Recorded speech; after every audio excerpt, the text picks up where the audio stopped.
Hello friends, स्वागत है आपका। आज हम पढ़ने वाले हैं चैप्टर 6 के पार्ट 2 के बारे में, जो तापमान है उसका जो वितरण किस प्रकार प्रभावित करता है। तापमान देखेंगे किन किन चीज़ों के कारण प्रभावित होता है, इसके बारे में हम जानेंगे, उसके कारणों के बारे में जानेंगे। तो आपका जो फर्स्ट पॉइंट जिसे हम कहेंगे, तापमान बेसिकली आपका कि जैसे अक्षांश मान लीजिए, अक्षांश लैटिट्यूड्स अक्षांश है। अगर किसी बिंदु का अक्षांश उच्च होगा, जैसे हम जानते हैं कि अर्थ में ये आपकी भूमध्य रेखा, इसके ऊपर जाएंगे अक्षांश, नीचे जाएंगे अक्षांश, बढ़ते जाएंगे नॉर्थ पोल साउथ पोल। तो यहाँ पर किरणें अत्यधिक होती हैं, यहाँ घटते जाती हैं, अक्षांश बढ़ते जाते हैं। जैसे जैसे अक्षांश बढ़ेगा वायु का तापमान भी घटता जाएगा। अक्षांश और तापमान में सीधा सीधा संबंध है, ठीक है ना। अगर अक्षांश जो है आपका बढ़ रहा है, तापमान घटता जाएगा, क्योंकि यहाँ जैसे जैसे सूर्य की किरणें तिरछी पड़ेंगी। एक पृथ्वी अर्धगोल है, सूर्य की किरणें तिरछी पड़ेंगी। अगर भूमध्य रेखा पर सर्वाधिक किरणें आपकी पड़ेंगी, यहाँ पर बहुत अधिक गर्मी होगी। तो कह सकते हैं अक्षांश जैसे जैसे अक्षांश ध्रुवों की ओर जाने पर वायु ठंडी होती जाती है। सबसे ज़्यादा भूमध्य रेखा, कर्क रेखा और मकर रेखा के बीच वाले क्षेत्र में, मकर रेखा या फिर कर्क रेखा, इसके बीच वाले क्षेत्र में सर्वाधिक तापमान आपका रहता है। नंबर 2 आपका पॉइंट अपन कह सकते हैं कि सागर तल से ऊंचाई। सागर तल से ऊंचाई, अगर अपनी ऊंचाई में भिन्नता है तो इससे भी फर्क पड़ता है। जैसे कि सागर तल से अगर ऊंचाई अत्यधिक है, किसी बिंदु पर अक्षांश सेम है, अगर अक्षांश सेम, यदि जैसे ये रेखा है कर्क रेखा, इस कर्क रेखा पर कोई एक बिंदु यहाँ है, एक यहाँ है, इसकी ऊंचाई ज़्यादा इसकी कम है, तो यहाँ पे टेम्परेचर ऊंचाई ज़्यादा है तो कम होता जाता है, जहाँ ऊंचाई के साथ टेम्परेचर डाउन होता जाता है। इसको आपको समझ लेना अच्छे प्रकार से। अगर किसी जगह पर जबकि सेम अक्षांश पे हैं, अक्षांश सेम है, लेकिन जो ऊंचाई है वो डिफरेंस है। अगर ऊंचाई भिन्न है तो जो है, जो अधिक ऊंचाई पे होगा वहाँ पे टेम्परेचर कम होगा। जो ऊंचाई जिसकी हाइट ज़्यादा होगी यहाँ पे लो होगा टेम्परेचर, लो टेम्परेचर होगा, यहाँ हाई टेम्परेचर होगा।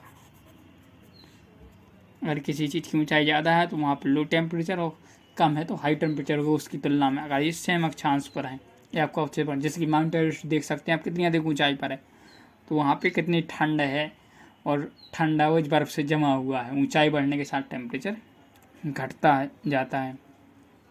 ये आपको समझ लीजिए। सागर तल से हम जब किसी भी चीज़ की ऊंचाई मापते हैं तो बेसिकली हम उसे सागर के तल से लेते हैं, एट द सरफेस। जो सागर का जो तल है वहाँ से हर एक चीज़ की ऊंचाई मापने में सही अनुमान लगाया जा सकता है। आगे देखेंगे क्या हो सकता है।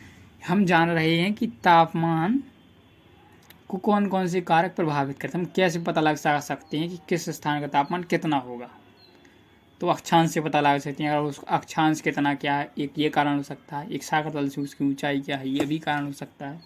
एक और पॉइंट देखेंगे, समुद्र से दूरी। समुद्र से दूरी, अगर आपको नोट बनाते चलना है तो आप इसका नोट ही बनाते चलेंगे। जो मैं बोल रहा हूँ आप उसी को लिखते चलिएगा, तो आपका नोट जो है बनता जाएगा वीडियो को पोस्ट करके। देखिए, समुद्र से दूरी, मान लीजिए ये हमारा इंडिया का जो दक्षिणी भाग है,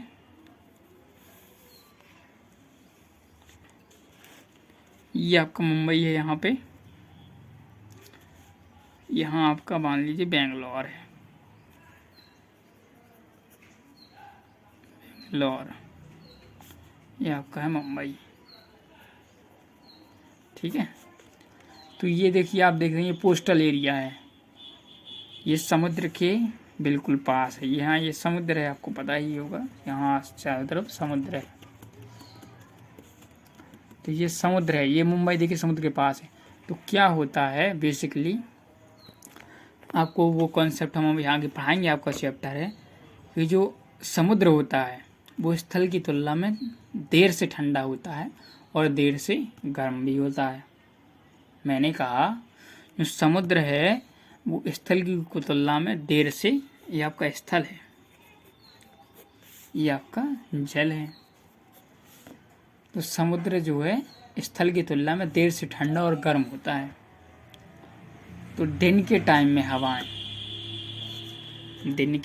हवाएं ठंडी हवाएं जल से स्थल की ओर चलती हैं।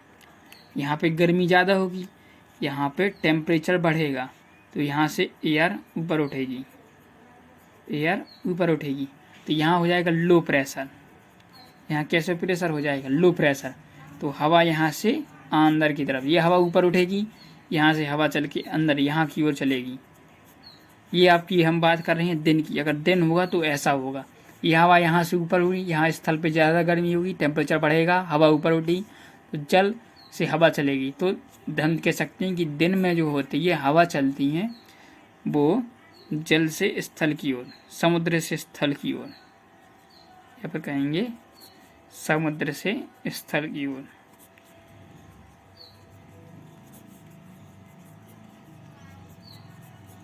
कुछ इस प्रकार हवा चलती है। ऐसा होता है, देखिए यहाँ से एयर उठी, यहाँ लो प्रेशर हुआ तो सारी हवा वहाँ पे जाएंगी, वहीं लो प्रेशर में हवा चलती हैं। यहाँ से यहाँ गई, यहाँ पे जगह खाली हो जाएगी, यहाँ से हवा उठती जा रही है, नीचे लो प्रेशर, तो यहाँ पे सारी हवा चलेंगे। तो इस दिन में होगा कि सब हवाएं जल से स्थल की ओर, समुद्र से स्थल की ओर चलेंगी। ठीक है, मतलब कि समुद्री, इसे हम कहते हैं समुद्री समीर भी कहते हैं। कुछ इस प्रकार होगा। रात में वो विपरीत होगा।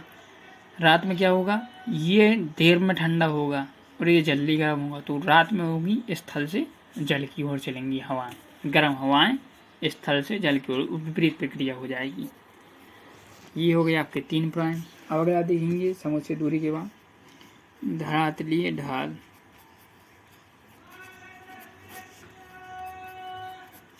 इसको समझेंगे, धरातलीय ढाल क्या है? धरातलीय ढाल मतलब जैसे कि कोई धरातलीय भाग, किसी कोई बड़ी चीज़ है, कोई भी वस्तु है, अगर जो उसका भाग जो है सूर्य की ओर होगा वो अधिक सूर्यता प्राप्त करेगा। जैसे कि मान लो कोई आपका घर है, आपका घर का जो जिस दिशा में होगा, अगर आपका इधर पूरब साइड है, पूरब की तरफ मुख है गेट के, तो आपका सामने वाली जो दीवार वो अधिक सूर्यता प्राप्त करेगी। ठीक है ना? जो पूरब दिशा में होगी आपकी दीवार, वो अधिक, कोई भी दीवार हो वो अधिक सूर्यता प्राप्त करेगी, पूरब उत्तरी। और जो इसके विपरीत दिशा होगी वो कम सूर्यता प्राप्त करेगी। मतलब सूर्य की ओर वाली जो दीवार है, धरातलीय ढाल, जो इस ओर होगा, जैसे आप सूर्य ऊर्जा प्लेट देखते हैं वो किस प्रकार लगे, थोड़ी तिरछी करके लगाई जाती है, जिस साइड से सन जाता है उसी साइड को लगाई जाती है, ताकि अधिक से अधिक सूर्यता प्राप्त कर सके। ऐसे हिमालय देखें तो हिमालय आपका उत्तर में है, हिमालय आपका इस अर्थ से समझेंगे, ये आपका करेगा यहाँ पे हिमालय है, ऐसे सन यहाँ से निकलता है ऐसे। तो इसका जो उत्तर दक्षिण, जो दक्षिणी भाग है वो अधिक प्राप्त करेगा सूर्यताप, इसकी उस साइड सूर्यताप नहीं प्राप्त होगा। मैंने कहा जैसे कि ये हिमालय है, अब यहाँ से क्या दिख रहा है आपको? ये कोई सन है, मान लीजिए यही कैमरा आपका सन है, आप यहाँ देख रहे हैं ये वाला भाग, तो सूर्य की किरणें इसमें इसके पीछे वाले भाग में तो नहीं पड़ेंगी। तो ये किसका भाग हुआ? दक्षिणी भाग है, ये उत्तरी भाग है, दक्षिणी भाग। तो दक्षिणी भाग में सर्वाधिक सूर्य का ताप प्राप्त होगा। धरातलीय ढाल भी निर्भर करता है, जो सूर्य की ओर मुख्य की होगा वहाँ पे सूर्यताप की प्राप्ति अत्यधिक होगी, ये भी एक कारण होगा। और हम कह सकते हैं कि एक प्रचलित पवन है। जैसे पवनों की बात करें, जो पवनें एक स्थान से दूसरे स्थान तक चलती हैं, जो पवनें प्रसिद्ध हैं, हमेशा जो है हर एक वर्ष किसी न किसी दिशा में गतिमान होती हैं, हर एक जगह की प्रचलित पवनें हैं। इनको आपको समझ लेना है, उसको अब नेक्स्ट चैप्टर जब होंगी उसको हम डिस्कस करेंगे। तो ये अगर वो पवनें जो है आपकी गर्म हैं तो वो समस्त वायुमंडल को जहाँ से गुजरेंगी वहाँ गर्म करती जाएंगी। अगर वो पवनें ठंडी पवनें हैं तो जहाँ से गुजरेंगे उनको ठंडा करने जाएंगे। यानी कि जो परिमें ध्रुवों साइड से चल रही हैं, भूमध्य सागर कर्क मकर रेखा की ओर ध्रुवों साइड से, तो वो ठंडी पवनें हुई, क्योंकि वो ध्रुवों से आ रही हैं, बर्फ वाले इलाकों से, वो ठंडी करती जाएंगी इलाकों को। और जो किरणें भूमध्य सागर से यहाँ से वहाँ की ओर जा रही हैं, ध्रुवों की ओर जा रही हैं, तो वो क्या है, गर्म करती जाएंगी। तो ये पवन गर्म पवन है तो गर्मी का पैदा करती जाएगी, ठंडी पवन ठंडी पैदा करती जाएगी। अगर अपन देखेंगे अगर महासागरीय धाराएं भी अब प्रवाहित करती हैं, अब आप कहेंगे महासागरीय धाराएं कैसे प्रवाहित करती हैं, तो इसको भी मैं बताऊंगा। महासागरीय धाराएं, अभी हम आपको महासागरीय धाराएं पूरे चैप्टर है इसके बारे में भी डिस्कस करेंगे, सब धाराओं के बारे में मैं आपको वहाँ पर बताऊँगा। महासागरीय धाराएं कैसे प्रभावित करती हैं इसको आपको समझना है।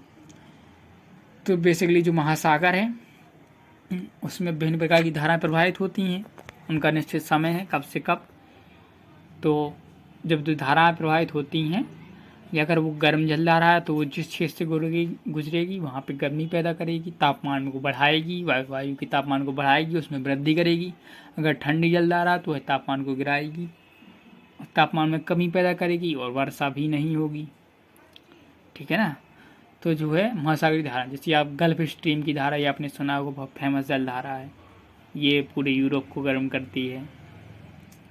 ठीक है ना। लेब्राडोर की ठंडी जल धारा वहाँ मिलती है उससे। ठीक है, यूएसए के पास वहाँ पे मछली उत्पादन, मैं आपको इसमें विस्तृत डिस्कशन करूँगा महासागरीय धारा वाले चैप्टर में। अभी केवल आपको एक कारण समझ लेना है, इतने सारे कारण हैं जिनसे तापमान प्रभावित होता है। और बात करें वायुमंडल, एक कारण और भी तो कह सकते हैं हम, वायुमंडल की स्थिति।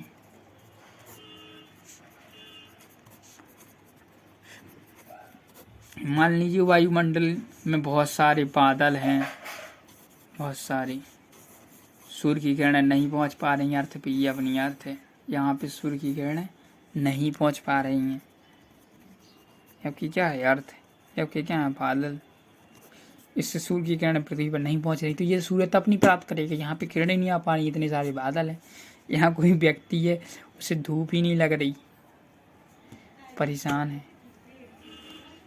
तो कह सकते हैं वायुमंडल का, अगर वायुमंडल धूल के कारण बादल आदल हैं तो भी सूर्य तक प्राप्ति नहीं होगी, जो हीट होगी वो जो वायु में जो तापन होगा वो नहीं हो पाएगा। तो ये प्रमुख आपके मुख्य कारण यही हैं। इतने ही कारण अगर आप याद करेंगे तो इससे आपका जीएस आपको मजबूती मिलेगी, आपको समझने में योग्यता मिलेगी, आप इससे कुछ भी कर सकते हैं। मैं आपको हर एक चैप्टर के बारे में इसी प्रकार से विस्तृत अध्ययन बता रहा हूँ। अब इसके बारे में आप खुद भी लिख सकते हैं या वीडियो पोस्ट करके लिख सकते हैं, जो भी मैंने बताया केवल आपको समझ के आधार पर आपको लिखना है, जैसे कि मैंने इससे चर्चा की। धन्यवाद, नमस्ते।